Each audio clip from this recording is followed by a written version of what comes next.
अस्सलामुअलैकुम व्यूअर्स, कैसे हैं आप सब। मैं हूं वैस और आप देख रहे हैं EPA व्लॉग्स। तो आज की वीडियो में मैं बात करने जा रहा हूं सोनाटा 2.5 जो 2021 में लॉन्च की गई थी, और इसी तरह ही सोनाटा N लाइन जो आज से 4 दिन पहले लॉन्च की गई है। सोनाटा ने इस बार भी मायूस नहीं किया, गाड़ी बहुत जबरदस्त फीचर्स के साथ इंट्रोड्यूस करवाई है। लेकिन ये मैं आपको बताता चलूँ कि जो पहले भी थी वो भी 8 जनरेशन थी और ये वाली भी 8 जनरेशन ही है। आप इसका वर्जन 2 कह लें या इसका फेसलिफ्ट एडिशन कह सकते हैं इसको। बट इसके अंदर जो उन्होंने चेंजेस की हैं, ओवरऑल पूरी गाड़ी ही आपको डिफरेंट मालूम होगी। तो इन दोनों वेरिएंट्स के दरमियान कंपैरिजन करने वाला हूं मैं। तो सबसे पहले प्राइस से ही स्टार्ट कर लेते हैं। जो सोनाटा 2.5 ओल्ड वेरिएंट है उसकी जो प्राइस थी वो 1,07,05,000 एक्स फैक्ट्री प्राइस है, जबकि सोनाटा N लाइन की जो प्राइस है वो 1,58,90,000 रुपए एक्स फैक्ट्री है। इस कंपैरिजन में आपको पता चलेगा कि क्या ये अपनी प्राइस को जस्टिफाई कर रही है N लाइन वेरिएंट। तो गाड़ी की अगर डायमेंशंस की बात करें तो वो सेम है। तो इसके इंजन के अंदर आपको मेजर डिफरेंस देखने को मिल जाएगा। पुरानी गाड़ी जो थी वो भी 2.5 लीटर इंजन के साथ आती थी, बट ये 2.5 लीटर टर्बो इंजन के साथ आ रही है। और अगर आप इनके कुछ फिगर्स की बात करें तो जो इसकी हॉर्स पावर है वो ओल्ड वेरिएंट की 180 हॉर्स पावर थी और इसकी 290 है। और इसी तरह से टॉर्क 232 और 422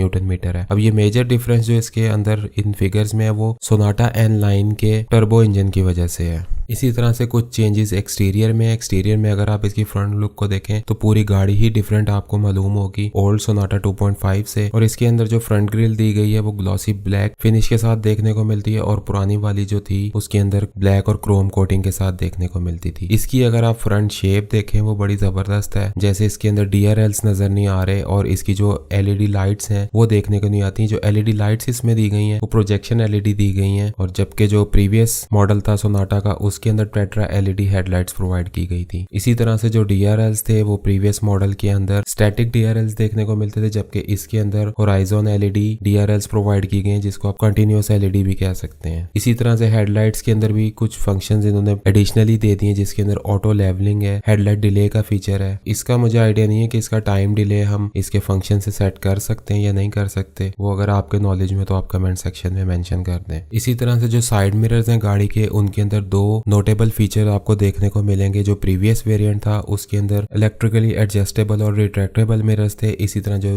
अब ये N लाइन वेरिएंट है इसके अंदर साइड मिरर्स में डिफॉगर का फंक्शन भी मौजूद है और रिवर्स लिंक का फीचर भी इसके अंदर प्रोवाइड किया गया है। व्हील्स के अंदर आपको एक मेजर डिफरेंस देखने को मिल जाएगा। प्रीवियस वेरिएंट 18 इंच के रिम साइज के साथ आता था, जबकि इसके अंदर जो है वो 19 इंच का रिम साइज दिया गया है। लेकिन इसमें एक उन्होंने कंजूसी कर दी है होंडाई ने, ये कि जो स्पेयर व्हील है वो 18 इंच का ही दिया गया है, वो इन्होंने 19 इंच का नहीं प्रोवाइड किया, जबकि प्रीवियस वेरिएंट में उसी साइज का ही आपको रिम साइज देखने को मिलता था, यानी 18 इंच का। Rain sensing wiper, auto dimming mirror ये इस गाड़ी के अंदर भी हैं और प्रीवियस वेरिएंट में भी मौजूद थे। और अगर इसके कैमरे की बात करें तो 360 कैम के साथ N लाइन वेरिएंट आ रहा है, जबकि प्रीवियस के अंदर जो है वो 2 डायमेंशनल कैमरा ही मौजूद था। और बाकी के जो सेंसर्स हैं, पार्किंग सेंसर वो फ्रंट साइड पे, रियर साइड पे, वो एज यूजुअल ये नए वेरिएंट में भी मौजूद है और प्रीवियस में तो ऑलरेडी थे ही। अब गाड़ी के इंटीरियर को देखें तो इंटीरियर टोटली डिफरेंट है अपने प्रीवियस वेरिएंट से। गाड़ी की सीट्स, गाड़ी के स्टीयरिंग का डिजाइन, डैशबोर्ड का डिजाइन, कलर कॉम्बिनेशन वो बहुत ज्यादा अट्रैक्टिव इसमें दिया गया है। अगर मैं प्रीवियस वेरिएंट की बात करूं तो उसके अंदर 4 स्पोक लेदर स्टीयरिंग आता था, जबकि इसके अंदर परफोरेटेड लेदर मटेरियल के साथ स्टीयरिंग इसका आता है और उसके अंदर हीटिंग का ऑप्शन भी मौजूद है, प्लस हैप्टिक फीडबैक का ऑप्शन भी इसमें देखने को मिलता है। यानी गाड़ी अगर ड्राइवर की ड्रोजीनेस को डिटेक्ट करे तो स्टीयरिंग के अंदर जो है वो वाइब्रेशन फील हो।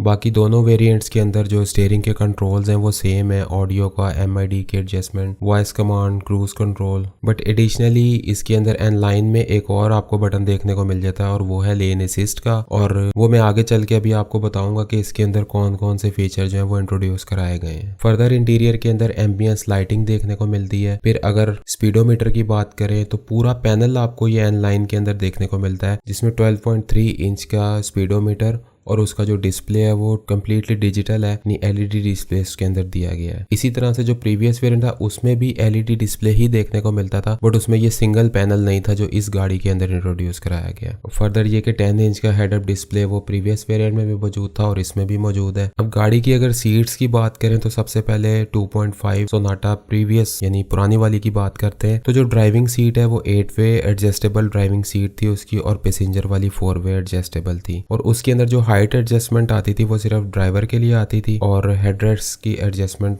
उसके अंदर मौजूद थी। और अब ये जो एन लाइन वेरिएंट है इसके अंदर भी ड्राइविंग की जो एडजस्टमेंट है वो 8 वे है, पैसेंजर की 4 वे है। बट जो हाइट एडजस्टमेंट इसमें प्रोवाइड की गई है वो ड्राइविंग और पैसेंजर दोनों सीट्स के अंदर मौजूद है। और लंबर स्पोर्ट जो है वो सिर्फ ड्राइवर के लिए ही है और मेरा ख्याल उसकी जरूरत भी ड्राइवर को ही होती है, पैसेंजर अगर मरीज ना हो तो उसको जरूरत नहीं पड़ेगी। प्लस एडिशनली इसके अंदर हीटेड प्लस वेंटिलेटेड सीट्स इसमें दी गई हैं और जो रियर कैबिन की सीट्स हैं उनके अंदर भी हीटिंग का ऑप्शन मौजूद है। इसी तरह से जो गाड़ी की रियर स्क्रीन है उसके ऊपर सनशेड की ऑप्शन दी गई, यानी इलेक्ट्रिकली आप उसको ओपन या क्लोज कर सकते हैं। अब अगर गाड़ी की मल्टीमीडिया स्क्रीन की बात करें तो प्रीवियस वेरिएंट में 8 इंच का डिस्प्ले देखने को मिलता था, जबकि इस वेरिएंट के अंदर 12.3 इंच का डिस्प्ले दिया गया है और उसके ऊपर भी आप कार की जितनी भी इंफॉर्मेशन है उसको मॉनिटर कर सकते हैं, एडजस्ट कर सकते हैं। अब जो सोनाटा का प्रीवियस वेरिएंट था उसके अंदर कुछ सेफ्टी फीचर्स जो थे उन पे बात कर लेते हैं। एयरबैग्स उसमें भी 6 प्रोवाइड किए गए थे। उसके अंदर कुछ फीचर्स थे जिसके अंदर vehicle stability control, uphill traction control, EBD, brake assist, auto holder,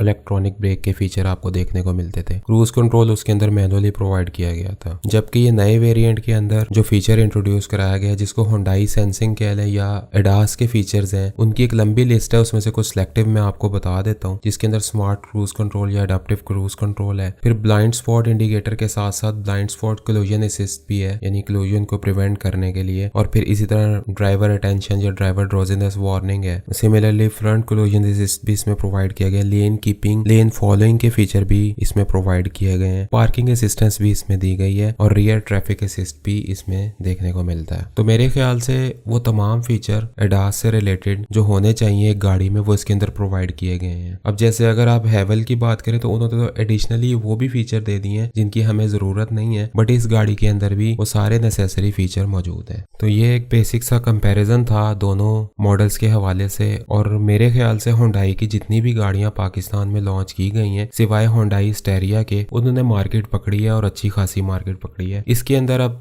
देखना ये है कि अब जो इसकी प्राइस जिस प्राइस में ये लॉन्च की गई है यानी 16 मिलियन रुपीस में, तो इसमें लोगों का क्या ट्रेंड बनता है, लोग इस गाड़ी को लेते हैं कि नहीं लेते, तो ये देखना है। तो वीडियो पसंद आई वीडियो को लाइक करें, अपने दोस्तों के साथ शेयर करें। मिलेंगे किसी और वीडियो में, मुझे दे इजाजत, अल्लाह हाफिज।